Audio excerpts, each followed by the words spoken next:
തൊടുപുഴയിൽ വീണ്ടും മത്സരിക്കാൻ പി.ജെ. ജോസഫ് തന്നെ തയ്യാറെടുക്കുന്നു എന്നുള്ളതാണ്. മകൻ അപ്പു ജോസഫ് മത്സരിക്കുമെന്ന അഭ്യൂഹങ്ങൾക്ക് വിരാമമായിരിക്കുന്നു. അപ്പുവിനെ ഇടുക്കിയിൽ മത്സരിപ്പിക്കാനാണ് പാർട്ടിയിൽ ആലോചന. അപ്പുവിനെ മത്സരിപ്പിച്ചാൽ കോൺഗ്രസിന് സീറ്റ് നൽകേണ്ടി വരില്ലെന്നും പാർട്ടിയിൽ വിലയിരുത്തലുകളുണ്ട്.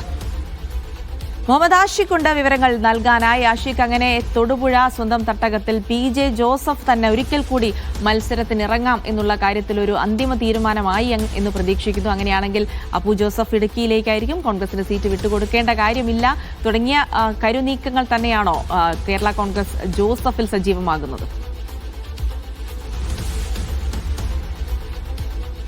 തീർച്ചയായും ആ നിലയിലാണ് ജിൽസി. ഇത്തവണത്തെ തിരഞ്ഞെടുപ്പിലെ ഏറ്റവും പ്രധാനപ്പെട്ട ചോദ്യമായി ഉയർന്നതിൽ ഒന്ന് അത് തൊടുപുഴയിൽ തലമുറ മാറ്റം ഉണ്ടാകുമോ എന്നുള്ളതായിരുന്നു. ജോസഫ് സാർ മാറി നിൽക്കുമോ, പി.ജെ. ജോസഫ് മാറി നിൽക്കുമോ, തൊടുപുഴയിൽ മകൻ അപ്പു ജോസഫ് വരുമോ എന്ന ചോദ്യം നിയമസഭാ തെരഞ്ഞെടുപ്പിന്റെ ഒരുക്കങ്ങൾക്ക് മുൻപേ തന്നെ തൊടുപുഴയുമായി ബന്ധപ്പെട്ട് ഉയർന്നിരുന്നു. പക്ഷേ അതിനെല്ലാം അവസാനമാവുകയാണ്. പി.ജെ. ജോസഫ് തന്നെ തൊടുപുഴയിൽ ഇത്തവണയും മത്സരിക്കും. അതിനുള്ള ഒരുക്കങ്ങൾ കേരള കോൺഗ്രസ് പാർട്ടിയുടെ ഭാഗത്ത് നിന്ന് ആരംഭിച്ചിരിക്കുന്നു എന്നുള്ളതാണ്. മകൻ അപ്പു ജോൺ ജോസഫിനെ നിലവിൽ തൊടുപുഴയിൽ മത്സരിപ്പിക്കേണ്ടതില്ല എന്ന തീരുമാനമാണ് പാർട്ടി എടുത്തിരിക്കുന്നത്. പി.ജെ. ജോസഫ് നേരിട്ട് തന്നെയും എടുത്തിരിക്കുന്നത്. പ്രത്യേകിച്ച് ഭരണം ലഭിക്കാനുള്ള സാധ്യതയുള്ള ഒരു ഘട്ടത്തിലേക്ക് പി.ജെ. ജോസഫ് തന്നെ അങ്ങനെയാണെങ്കിൽ ക്യാബിനറ്റിലേക്ക് അടക്കം എത്തേണ്ടതുണ്ട് എന്ന ഒരു വിലയിരുത്തലിന്റെ അടിസ്ഥാനത്തിൽ കൂടിയാണ് ഇത്തവണയും തൊടുപുഴയിൽ പി.ജെ. ജോസഫ് തന്നെ മത്സരിക്കാനുള്ള നീക്കവുമായി പി.ജെ. ജോസഫ് രംഗത്ത് വന്നിരിക്കുന്നത്. അതേസമയം അപ്പു ജോൺ ജോസഫിനെ അങ്ങനെയാണെങ്കിൽ ഇടുക്കി മണ്ഡലത്തിൽ മത്സരിപ്പിക്കാൻ, റോഷി അഗസ്റ്റിനെതിരെ മത്സരിപ്പിക്കാൻ വേണ്ടിയിട്ടുള്ള നീക്കങ്ങൾ പാർട്ടിക്കകത്ത് സജീവമാവുകയാണ്. പ്രത്യേകിച്ച് ഇടുക്കി മണ്ഡലത്തിൽ UDFന്റെ സ്ഥാനാർത്ഥിയായ ഒരു കോൺഗ്രസ് നേതാവ് വന്നം, വിജയസാധ്യതയുള്ള ഒരു നേതാവ് വന്നം എന്ന ആവശ്യം കോൺഗ്രസ് പ്രവർത്തകരുടെ ഭാഗത്തുനിന്ന് വലിയ ശക്തമായി തന്നെയും ഉയരുന്നുണ്ട്. കൂടാതെ UDFനുള്ളിലെ ഉഭയകക്ഷി ചർച്ചകൾ ഇടുക്കി കോതമംഗലം സീറ്റുകളുമായി ബന്ധപ്പെട്ടുള്ള ചർച്ചകളിന്മേൽ തടസ്സപ്പെട്ടു നിൽക്കുന്ന ഒരു പശ്ചാത്തലത്തിൽ അപ്പുവിനെ ഇടുക്കിയിൽ മത്സരിപ്പിക്കാൻ ഇറക്കി വിജയസാധ്യതയുള്ള ഒരു നേതാവ് എന്ന നിലയിൽ അവതരിപ്പിച്ച് ആ സീറ്റ് തങ്ങളുടെ പാർട്ടിയുടെ കയ്യിൽ തന്നെ ഒതുക്കി നിർത്താനുള്ള ഒരു ആലോചന കൂടി കേരള കോൺഗ്രസിന്റെ ഭാഗത്തുനിന്ന് ഉണ്ടാകുന്നു എന്നുള്ളതാണ്. പക്ഷേ ഇനി തൊടുപുഴയുമായി ബന്ധപ്പെട്ട മറ്റ് അഭ്യൂഹങ്ങൾക്ക് സാധ്യതയൊന്നുമില്ല.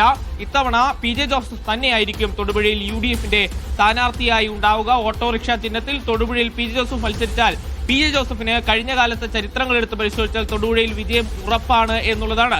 അങ്ങനെയാണെങ്കിൽ ഒരുപക്ഷെ നിലവിലെ രാഷ്ട്രീയ സാഹചര്യങ്ങളിൽ വിലയിരുത്തുന്നതനുസരിച്ച് UDF ഭരണത്തിലേറിയാൽ തീർച്ചയായും ഒരു മന്ത്രിപദത്തിലേക്ക് പി.ജെ. ജോസഫ് വീണ്ടും എത്തും. നമുക്കറിയാം 84 കഴിഞ്ഞ ആളാണ് പി.ജെ. ജോസഫ്. പി.ജെ. ജോസഫിന്റെ പ്രായവും വാർദ്ധക്യവും ആരോഗ്യവുമൊക്കെയും ഈ മത്സര സാധ്യതയുമായി ബന്ധപ്പെട്ട് ചർച്ചയിൽ ഉയർന്നിരുന്നു. പക്ഷേ നമുക്ക് ഇപ്പോൾ മണ്ഡലത്തിൽ കാണാൻ കഴിയുന്നത് അതീവ സജീവനായിട്ടുള്ള ഒരു പി.ജെ. ജോസഫിനെയാണ്. കഴിഞ്ഞ കുറച്ചു കാലമായി തദ്ദേശ തെരഞ്ഞെടുപ്പിന്റെ പ്രചാരണ ഘട്ടം മുതൽക്ക് ഇങ്ങോട്ട് മണ്ഡലത്തിൽ പൂർണ്ണമായും സജീവമാകുന്നു. എല്ലാ പൊതുപരിപാടികളും നേരിട്ടെത്തി പങ്കെടുക്കുന്ന രീതിയിലേക്ക് സജീവ പ്രവർത്തനങ്ങൾ മണ്ഡലത്തിൽ കേന്ദ്രീകരിച്ച് നടത്തുന്ന ഒരു രീതി കൂടി ഈ ഘട്ടത്തിൽ ഈ സമയത്ത് പി.ജെ. ജോസഫ് അവലംബിക്കുന്നുണ്ട്. അതുകൊണ്ട് തന്നെ പി.ജെ. ജോസഫ് മണ്ഡലത്തിൽ സജീവമാവുകയാണ്.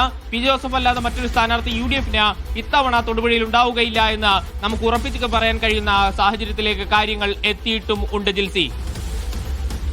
യെസ്, അങ്ങനെയാണെങ്കിൽ തൊടുപുഴയിൽ പി.ജെ. ജോസഫ് തന്നെ മത്സരിക്കാനുള്ള സാധ്യതകൾ തന്നെയാണ് കാണുന്നത്. പി.ജെ. ജോസഫിന് അവിടെ തൊടുപുഴയിൽ ഒരു തലമുറ മാറ്റം ഉണ്ടാകില്ല. പി.ജെ. ജോസഫ് തന്നെ മത്സരിക്കും എന്നുള്ള സൂചനകൾ വരുമ്പോൾ കേരള കോൺഗ്രസിലും നിർണായകമായ സീറ്റ് വിഭജന ചർച്ചകളൊക്കെ നടന്നുകൊണ്ടിരിക്കുകയാണ് എന്നുള്ളത് കൂടിയാണ് വ്യക്തമാകുന്നത്.